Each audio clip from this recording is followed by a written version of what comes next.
লাউ পাতার ভর্তা, এটাও দারুণ খেতে লাগে।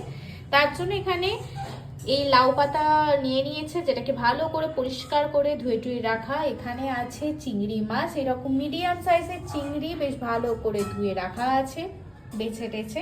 এখানে আছে রসুন, কয়েকটা গোটা রসুন। এখানে লঙ্কা, বেশ ঝাল ঝাল খেতে হবে তাই লঙ্কা রাখা ভালো মতো। আর এখানে হচ্ছে কালো জিরে আর শুকনো লঙ্কা।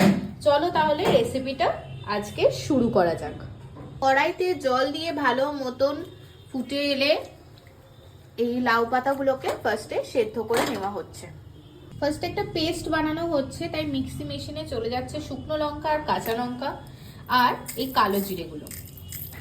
একটু ঝাল ঝাল হবে তাই ঝালের পরিমাণটা একটু বেশি দেবে।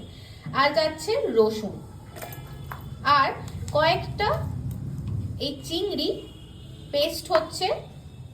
এই যে এরকম পরিমাণে চিংড়ি চলে যাচ্ছে পেস্ট হতে।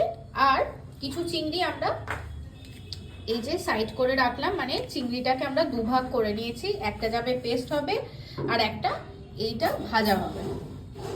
এবার এই লাউ পাতা যেটা সেদ্ধ হয়ে গেছে সেটাও এর মধ্যে চলে যাচ্ছে, এবার এটা পেস্ট হবে।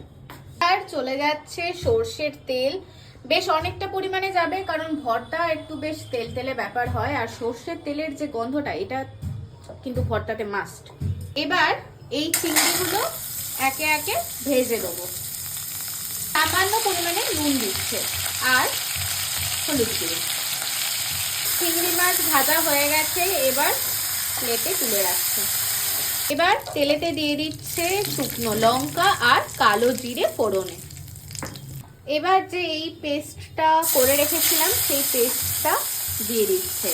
লাউ পাতা, চিংড়ি, রসুন, দু রকমের লঙ্কা সবকিছু দিয়ে যে পেস্টটা বানানো ছিল সেটা এর মধ্যে দিয়ে এবার ভালো করে এটাকে কষানো চলবে। এখন যাচ্ছে সামান্য নুন, স্বাদ মতো তোমরা দেবে। এই ভেজে রাখা চিংড়ি মাছগুলো এর মধ্যে এখন চলে যাচ্ছে। আর যাচ্ছে একদম সামান্য পরিমাণে চিনি। চিনিটা তোমরা দিতেও পারো না দিতেও পারো, অপশনাল চিনিটা। এটা যতক্ষণ না জল শুকোচ্ছে ততক্ষণ এটাকে এইরকম ভাবে ভাজতে থাকবে। শুকনো হয়ে গেলেই বুঝবে যে একদম রেডি হয়ে গেছে। এই যে জল শুকিয়ে গেছে, আমাদের রান্না কিন্তু একদম রেডি। এখন এই যে সার্ভ করা হয়ে গেছে, এবার ওপর দিয়ে চলে যাচ্ছে একদম সর্ষের তেল।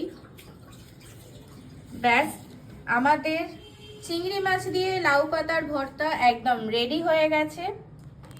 তোমরাও এরকম ভাবে বানিয়ে দেখতে পারো আর দেখে